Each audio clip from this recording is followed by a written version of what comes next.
ಒಂದು ಫೋಟೋ ಒಂದು ವಿಡಿಯೋ ಜೈಲಲ್ಲಿ ದರ್ಶನ್ ಪಡಿತಾ ಇದ್ದಂತ ರಾಜಾತಿಥ್ಯದ ಒಂದು ಫೋಟೋ ಒಂದು ವಿಡಿಯೋ ಕಾಲ್ ದೊಡ್ಡ ಸಂಚಲನ ಎಬ್ಬಿಸಿತ್ತು. ಇದೀಗ ದರ್ಶನ್ ಜೈಲಿನ ಶೋಕಿಗೆ ಇಡೀ ಡಿ ಗ್ಯಾಂಗ್ ದಿಕ್ಕಾಪಾಲಾಗಿದೆ. ಪರಪ್ಪನ ಅಗ್ರಹಾರದಲ್ಲಿ ಬಿಂದಾಸ್ ಆಗಿದ್ದಂತ ದರ್ಶನ್ ಅಂಡ್ ಟೀಮ್ ಇದೀಗ ಬೇರೆ ಬೇರೆ ಕಡೆ ಬೇರೆ ಬೇರೆ ಜೈಲಿಗೆ ಶಿಫ್ಟ್ ಆಗ್ತಾ ಇದ್ದಾರೆ. ಅದರಲ್ಲೂ ದರ್ಶನ್ ರಣ ಬಿಸಿಲಿನ ಬಳ್ಳಾರಿ ಸೆಂಟ್ರಲ್ ಜೈಲಿಗೆ ಎತ್ತಂಗಡಿ ಆಗ್ತಾ ಇದ್ದಾರೆ. ದರ್ಶನ್ ಜೊತೆ ಉಳಿದ ಆರೋಪಿಗಳನ್ನು ನಾನು ಮೊದಲೇ ಹೇಳಿದಾಗೆ ಬೇರೆ ಬೇರೆ ಜೈಲುಗಳಿಗೆ ಶಿಫ್ಟ್ ಮಾಡಲಾಗ್ತಾ ಇದೆ. ಹಾಗಾದ್ರೆ ಏನಿದು ಡಿ ಗ್ಯಾಂಗ್ ದಿಕ್ಕಾಪಾಲದ ಕಥೆ? ಬನ್ನಿ ತೋರಿಸ್ತೀವಿ. ಪರಪ್ಪನ ಅಗ್ರಹಾರ ಜೈಲಿನಲ್ಲಿ ಮೋಜೋ ಮಸ್ತಿ, ದರ್ಶನ್ಗೆ ಶಾಸ್ತಿ. ಬೆಂಗಳೂರಿನಿಂದ ಬಳ್ಳಾರಿ ಸೆಂಟ್ರಲ್ ಜೈಲಿಗೆ ದಾಸನಿಗೆ ಎತ್ತಂಗಡಿ. ಹೌದು, ಬೆಂಗಳೂರಿನ ಪರಪ್ಪನ ಅಗ್ರಹಾರ ಜೈಲಲ್ಲಿ ನಟ ದರ್ಶನ್ ರೌಡಿಗಳ ಪಟಾಲಂ ಜೊತೆ ಬಿಂದಾಸ್ ಆಗಿದ್ರು.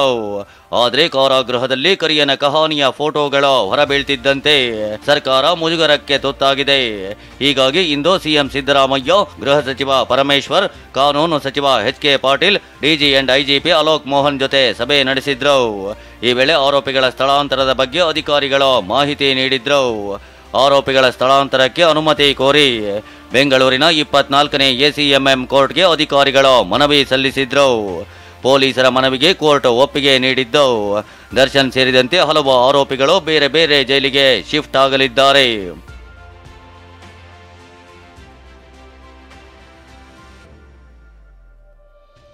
ನಟೋರಿಯಸ್ ಕ್ರಿಮಿನಲ್ಗಳಿದ್ದ ಬಳ್ಳಾರಿ ಜೈಲಿಗೆ ದರ್ಶನ್ ಶಿಫ್ಟ್.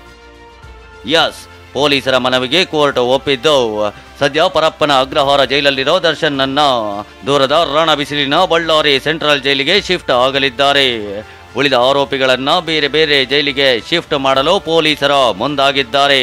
ಹಾಗಾದ್ರೆ ಯಾವ್ಯಾವ ಆರೋಪಿಗಳನ್ನ ಯಾವ್ಯಾವ ಜೈಲಿಗೆ ಸ್ಥಳಾಂತರಿಸಲಾಗುತ್ತೆ ಅಂತ ನೋಡೋದಾದ್ರೆ,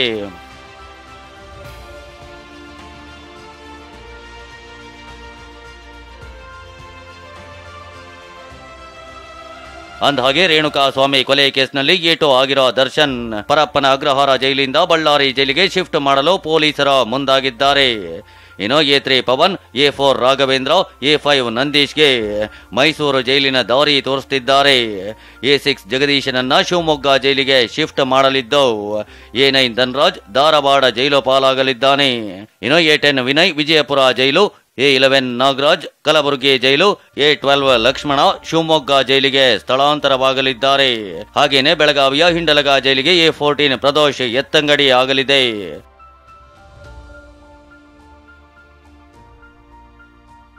ಪರಪ್ಪನ ಅಗ್ರಹಾರ ಜೈಲಲ್ಲೇ ಇರೋ ಪವಿತ್ರ ಗೌಡ. ಇನ್ನು ಕೇಸ್ನ ಮೊದಲ ಆರೋಪಿ ಪವಿತ್ರ ಗೌಡ ಬೆಂಗಳೂರಿನ ಪರಪ್ಪನ ಅಗ್ರಹಾರ ಜೈಲಲ್ಲೇ ಉಳಿಯಲಿದ್ದಾರೆ. ಹಾಗೆ ಅನುಕುಮಾರ್, ದೀಪಕ್ ಕೂಡ ಬೆಂಗಳೂರು ಸೆಂಟ್ರಲ್ ಜೈಲಲ್ಲೇ ಇರ್ತಾರೆ. ಇನ್ನು ಈ ಕೇಸ್ನಲ್ಲಿ ಈಗಾಗಲೇ ರವಿ, ಕಾರ್ತಿಕ್, ನಿಖಿಲ್, ಕೇಶವಮೂರ್ತಿಯನ್ನ ತುಮಕೂರು ಜೈಲಿಗೆ ಕಳಿಸಲಾಗಿತ್ತು. ಅವರು ಅಲ್ಲೇ ಉಳಿಯಲಿದ್ದಾರೆ.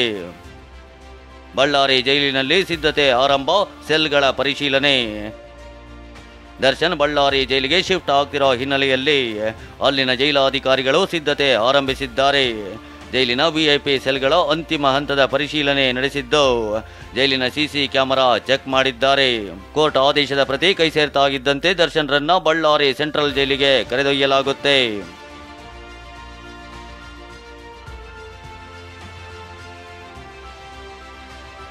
ಬಳ್ಳಾರಿ ಜೈಲಿನಲ್ಲಿವೆ ಅಟ್ಯಾಚ್ ಬಾತ್ರೂಮ್ ಸೆಲ್ಗಳು. ಅಂದಹಾಗೆ 1884ರಲ್ಲೇ ಅಂದ್ರೆ ಸ್ವಾತಂತ್ರ್ಯ ಪೂರ್ವಕ್ಕೂ ಮುನ್ನವೇ ಬಳ್ಳಾರಿಯಲ್ಲಿ ಜೈಲಿತ್ತು. ಬ್ರಿಟಿಷರ ಕಾಲದ ಬಳ್ಳಾರಿ ಸೆಂಟ್ರಲ್ ಜೈಲಲ್ಲಿ 385 ಕೈದಿಗಳಿದ್ದಾರೆ. ನಟೋರಿಯಸ್ ಬಚ್ಚಾ ಖಾನ್ ಇದೇ ಜೈಲು ಹಕ್ಕಿಯಾಗಿದ್ದು ಸದ್ಯ ಪೆರೋಲ್ ಮೇಲಿದ್ದಾನೆ. 9 ಬ್ಯಾರಕ್ಗಳಿರೋ ಬಳ್ಳಾರಿ ಜೈಲಲ್ಲಿ ಕೋರ್ಟ್ ಕಲಾಪಕ್ಕೆ ವಿಡಿಯೋ ಕಾನ್ಫರೆನ್ಸ್ ವ್ಯವಸ್ಥೆ ಇದೆ.